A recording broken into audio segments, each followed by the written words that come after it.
మరిన్ని వీడియోస్ కోసం సబ్స్క్రైబ్ చేసుకోండి.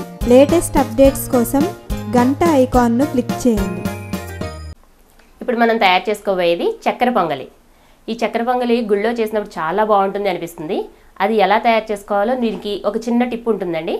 ఏం వేస్తే అంత టేస్ట్ వస్తుందో మీకు నేను చూపిస్తాను. దీనికి కావాల్సిన పదార్థాలు ఇప్పుడు చూద్దాం. చక్కెర పొంగలి తయారు చేసుకోవడానికి కావాల్సిన పదార్థాలు.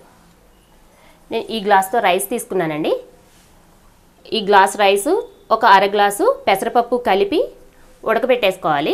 కుక్కర్లో 3-4 విజిల్స్ వచ్చే వరకు ఉడకబెట్టుకోవాలండి. అలా ఉడకబెట్టి పెట్టాను. ఇదే గ్లాస్తో షుగర్, ఇదే గ్లాస్తో బెల్లం, కిస్మిస్, నెయ్యి, జీడిపప్పు, సన్నగా కట్ చేసి పెట్టుకున్న కొబ్బరి ముక్కలండి. ఇవి సన్నగా వేయించి వేసుకుంటే దీనికి టేస్ట్ చాలా బాగుంటుంది.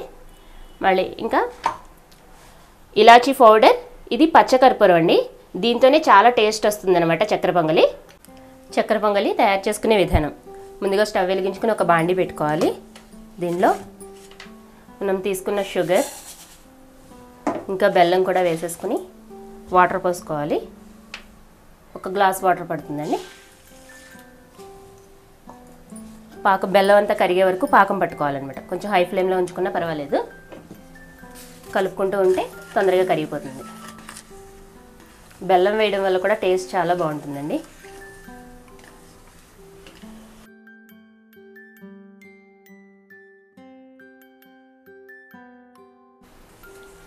ఇలా బెల్లం అంతా కరిగిపోయిన తర్వాత ఇది తీగపాకంగానే ఉండపాకంగానే ఏం రావనవసరం లేదండి. ఇలా పాకం వచ్చేసిన తర్వాత బెల్లం కరిగిపోయిన తర్వాత ఇలాచీ పౌడర్ వేసుకోవాలి.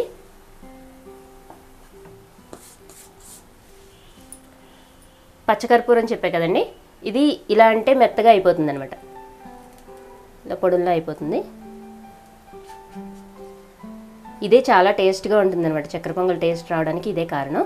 ఇలా మెత్తగా చేసుకున్నప్పుడు ఇది పాకంలో వేసేసుకోవాలి.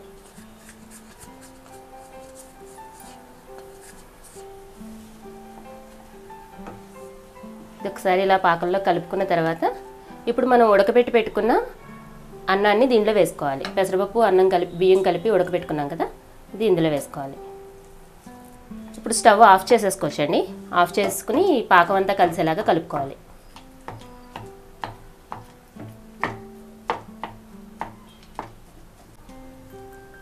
పాకంలో ఈ విధంగా అన్నం అంతా కలిసేలాగా కలుపుకోవాలండి. ఇప్పుడు దీన్ని పక్కన పెట్టేసుకుని డ్రై ఫ్రూట్స్ వేయించుకోవాలి. ఇప్పుడు స్టవ్ వెలిగించుకుని ఒక బాండీ పెట్టుకుని నెయ్యి వేసుకోవాలండి. నెయ్యి ఒక 4 స్పూన్స్ పడుతుంది. నెయ్యి ఎక్కువ ఉంటేనే టేస్ట్ చాలా బాగుంటుంది. నెయ్యి హీట్ అయిన తర్వాత మనం సన్నగా కట్ చేసి పెట్టుకున్నాం కదా కొబ్బరి ముక్కలు వేసుకోవాలండి. ఇవి కొంచెం లైట్ గోల్డెన్ కలర్ వచ్చే వరకు ఫ్రై అవ్వాలి. ఈ కొబ్బరి కూడా నేతిలో వేగితే చాలా టేస్ట్ ఉంటుందండి. కొంచెం స్లో ఫ్లేమ్లో పెట్టుకుని వేయించుకోవాలి. లైట్ గోల్డెన్ కలర్ వచ్చే వరకు వేగితే ఇది తింటే చాలా బాగుంటుంది. ఇష్టాన్ని బట్టి ఇంకొంచెం ఎక్కువైనా వేసుకోవచ్చు. తినని వాళ్ళు ఉంటే తక్కువ వేసుకోండి. ఇలా కొంచెం గోల్డెన్ కలర్లోకి వచ్చిన తర్వాత జీడిపప్పు వేసుకోవాలి.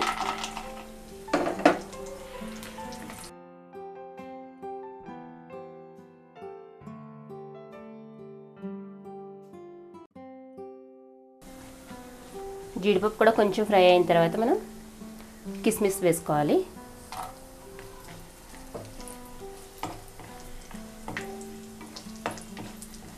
కొబ్బరి వేగడానికి టైం పడుతుంది కాబట్టి ముందు వేసుకోవాలండి. ఈ హీట్కి ఫ్రై అయిపోతాయి అనమాట. ఇప్పుడు స్టవ్ ఆఫ్ చేసేసుకోవాలి.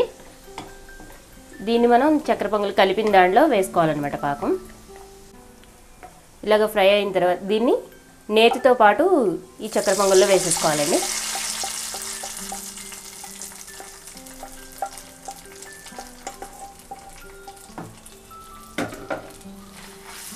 దీన్ని ఒకసారి కలిసేలాగా కలుపుకోవాలి.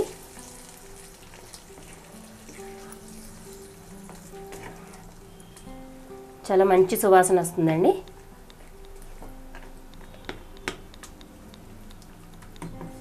ఎంతో రుచిగా ఉండే చక్కెర పొంగలి రెడీ. మీకు ఈ వీడియో నచ్చినట్లయితే లైక్ బటన్ని క్లిక్ చేయండి. అలాగే మీ అభిప్రాయాలను కామెంట్ బాక్స్లో రాయండి. ఇంకా ఈ ఛానల్ని ఇంకా సబ్స్క్రైబ్ చేయని వాళ్ళు సబ్స్క్రైబ్ బటన్ని క్లిక్ చేసి సబ్స్క్రైబ్ చేసుకోండి.